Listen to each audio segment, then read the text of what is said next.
everybody accountable. You told me it was bash. You told me it was bashing.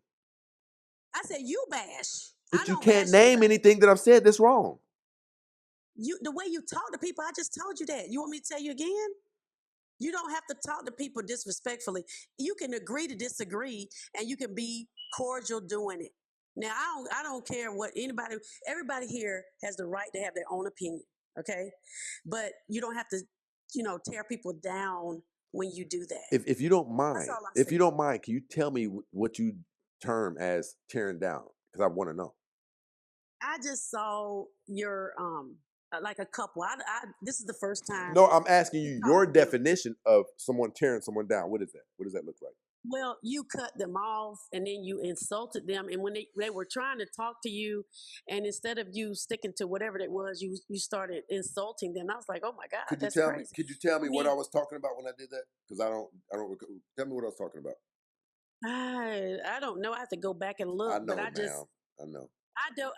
Because I don't remember that kind of stuff. I just know that's what I saw. And I really was looking because somebody brought that up on another panel, and I was like, "Oh my God, I never heard of that."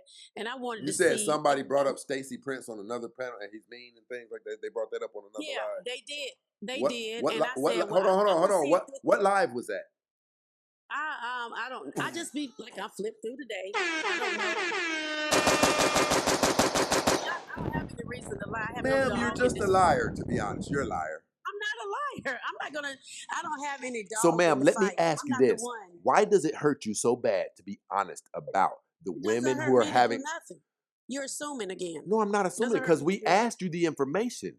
You told us. I told you what I knew, but I'm not gonna say things that you want me to say about. It's not about what I want. That's what you want. We're talking about. That's why you're upset.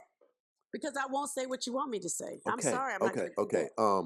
What group I do. Listen, what hold on, what group of men are more likely to not be good fathers, ma'am? Are you serious? Okay. Any man that's not responsible, the group that's not responsible. What race of men, ma'am? That's any race. I'm sorry. I know you don't want to hear that, but you have several different races. Hey, listen, ma'am, I'm going to tell you this. I've been doing this for 2.5 years. You are the worst woman that I've ever brought up here, and that's the honest to God truth. Well, I don't care what nobody say about me. That doesn't bother me. I would never say that somebody's the worst person. Ma'am, I'm not exaggerating. Who's the worst person. I'm not. Hey, listen. I'm not exaggerating. That's what I'm talking about. This was horrible. This was horrible. You don't even know me. So how would that bother me? Ma'am, I know that you don't know how to answer yes or no questions. Worst person. You are a 40-year-old woman and you don't know how to answer yes or no questions. You are rude and disrespectful. Tell me how I've been rude and disrespectful.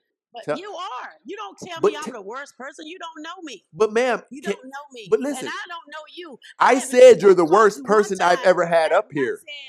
I have not said one time you're rude and disrespectful. I mean that you're the worst person. Ma'am, I think you're not listening. Do you think that I know whether or not this is factual?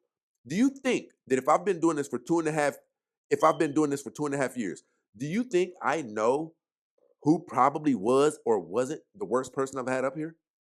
I don't care what you say. That's your opinion. No, ma'am, I'm just asking you. Do you understand that concept? It's not factual when you the only person. It's your opinion. This is your show. Ma'am, there's 3 women up here who can't communicate with you. And these are women. I can communicate very well, but it's not going to make it true whatever you want to say. I'm sorry. That's not going to happen. I want to show you something. I'm going to be quiet. Any of the women up on this panel right now who have a question for her, the panel is yours. You know what? I'm not going to play your game. I respect these women. I respect you. But if they disagree with you, they're bashing, right? If they disagree with you. They're not bashing. They're not bashing. Ma'am, you said I was bashing people and you can't even name anything I've said that's not true. I'm talking about you. I'm not talking about the women. So listen, I'm asking you this. Ma'am, I'm asking you. I just told you. Do you agree that you couldn't answer these women's questions? No, it's not that. I just don't want to play that game anymore. I'm done with that. You don't think it's respectful if they ask you questions that you answer? You don't think that's respectful? What are you talking about? I talked to them, and I'm You saying said you don't you want to need to play put. that game. They're not playing a I'm game. not. They're You're asking you trying questions. to put other women in your stuff. I'm Ma'am, just if you saying won't listen to a man or you won't listen to a woman, what the that hell? don't have any. I'm not listening. You said questions. You didn't say a speech. You said Do questions. you Get believe yourself any woman get up here yourself has asked correct. you any questions? Yeah. Yes, the women Do you talk to believe me. that you gave them answers? What are you talking about? Oh, Now you God. talking about what are you talking about? You're talking in circles, sir. But like I said, I'm going to step down so you can get somebody else up here. I appreciate the women coming to me the way that they came to They me, weren't allowed and to come at you. You deflected and told lies the whole time. I did not deflect. That's what you do. Ma'am, And that so, woman anyways, asked you what would happen if she brought her daughter to you. You didn't give an answer. I told her. She asked me. No, not her daughter. She said advice. So play it back and listen to the You're question. right, because I was in She my emotions she and it said probably clouded advice, my ears. so So could you and I give us the told answer her, now? and you cut me off I'm as you sorry for doing that. right I'm now. sorry for that. So I'm And I'm I'm ready to saying I listen would. now. Okay, I'm just saying what I said was that I would analyze the situation, basically talk to her, to have and suggest a family meeting, like to analyze what was going on, and I would have to get more information before I can prescribe anything or do anything. You know what I'm saying? Like where is this coming from? Why is she worried about that situation? That's called an analysis, and I would have to do that. And so I can't just say what, I would do for her without all the facts. Well, can So I that's ask what I'm talking this, about. Sister Bataya? Can I ask Hmm. you this? When you get ready to do your analysis, is your analysis based on any type of statistics? It is, but I basically listen to the person and I try to make sure that I'm addressing that person's issue particularly. So, and respectfully, so if you know that there is a high rate of teen pregnancy in our community, because as a Black woman, I came to you, right? Hmm. Hypothetically. And if you know Hmm. there's a high rate of pregnancy in our community, would you not make that a part of your analysis so that this woman could go sit down and talk with her daughter and give her daughter some real facts and some real truth based on real numbers and real statistics? Would that not be a part of your analysis? Oh yeah, I would tell her information. I would give her information if she requested that, but I would also like to talk to the parent and the child together to see if there was a particular thing that was causing you to feel that way. But yeah, I would give statistics. I would offer counseling to make sure that the young lady knows that she does not make sure she's not being pressured to have sex, depending on her age or whatever. And I mean, just different things I would do based off of what all of the facts that I was given, if that makes any sense.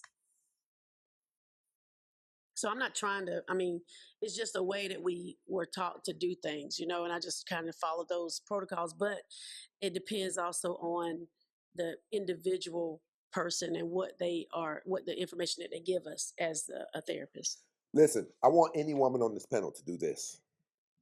I want you to think about a question. I don't care if it's advice for your son, anybody. I want you to ask me something. Any woman on the panel. I want to show you guys something. Do you have children, Stacy? Yes. I need somebody to ask me something that you a problem that you want to know the answer, something like that. Anybody, ask me anything. Why, and this is hypothetical, why have I been single for 8 years? And you know my husband died, so it's hypothetical. Right. Okay. First, that I'm going to ask you, how often do you get out? I'm going to ask you, um, do you take care of yourself? How's your fitness? Right. Not only that, I'm going to ask you what your friends are like. I'm going to be listening to you when you talk so I can pick up on any type of features that may be turnoffs to men, things of that nature. When I ask you what your weight is like, it's not to disqualify you. I'm going to ask you what your weight is like, excuse me, so that we can get you to the caliber of man who's going to authentically be attracted to you, right? Without you having to jump through any crazy hoops. If you tell me I weigh 280 pounds, I'm going to get us immediately. I'm going to get us away from the men who make $600,000 a year, right? And we're going to delve right into the blue collar man.